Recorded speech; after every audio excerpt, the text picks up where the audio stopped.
Hey there, it's McCare. Today is Permaculture Principles Day. So today is going to be about principle number 4, which is a two-parter. It is apply self-regulation and accept feedback. So let's talk about each of those parts individually and then bring them together. All right, so that first part, apply self-regulation. That sounds pretty simple. Don't take more than you need. Don't take more than your share. Don't exhaust resources. That's kind of what we're saying here. But it also means that, like, you may be familiar with our oak tree here that has tent caterpillars and all that garbage on it. So self-regulation means that when I treated this tree with BT, which is a caterpillar killing deal, that I didn't treat the whole yard. I practiced self-regulation. I did what was needed, but I didn't blanket anything. So you can think about it in terms of if you're hungry, like genuinely hungry, not snacky, really actually hungry, and you eat a meal and you feel satisfied. That's addressing your need. That's self-regulation. To eat a meal, feel satisfied, and then sit down and eat a cake and then a tub of ice cream, which I may never have done myself. Yeah, I have. Then that would not be self-regulation. But if I did that, accepting the feedback, moving on to the other half of that, would be recognizing the stomach ache that I get later and understanding that that's my body telling me that when I did not apply self-regulation, it got me into trouble. So let's move on to that part a little bit. Accepting feedback could be from another individual, from a person, from an animal, like the feedback that I'm receiving from the chickens that they want to be out and playing right now, but they may not, or from our plants, or from nature, or anything. For example, if you've been following the channel, you know I had that bad soil that was stopping plants from growing, so I accepted the feedback from this little seedling. This was started over 2 months ago. It should be a whole plant, but it never grew real leaves. So I looked at that and I had to accept that feedback that I had more than just an aphid problem, that I had a serious problem going on that I needed to address. Accepting feedback might be if my friends didn't like the look of exposed cardboard, which fortunately they're okay with, but I would have to get faster about addressing these things if I received that feedback from my friends because this is their land. So it can be feedback from any number of sources, including ourselves, like we discussed with that upset stomach. So how do we put those together?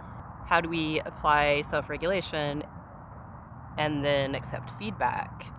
Well, this kind of goes back to principle 1 of observe and interact, except it's another layer of it. In the examples of observe and interact, I talked about that oak tree over there. So I observed a problem, and then I interacted with that problem by spraying the tree with BT. I applied self-regulation by not spraying the entire yard. And I accepted feedback from the tree and its caterpillars that the BT was not going to do the job. So it goes together with observe and interact. It's like teamwork between the principles. And it's a stacking, because we like to stack functions in permaculture. So it's a stacking. It's when I noticed that I had a problem with my soil, I applied self-regulation and not immediately tossing all my seedlings, which may have actually been the proper course at some point, but I wasn't hasty. And I did take a little while in accepting feedback, longer than I should have in buying new soil and starting over. But when I wasn't sure if it was an aphid problem or a soil problem, which it ended up being both, I had to rely on that self-regulation to say, whoa, slow down, figure out the problem, and then move forward. Because if I had scrapped all of that thinking it was the aphids and then just started over, and then scrapped all of that and started over, I would still be doing that. I had to apply the self-regulation to wait and see that the seedlings were really never going to develop true leaves. and then move forward to finding a solution.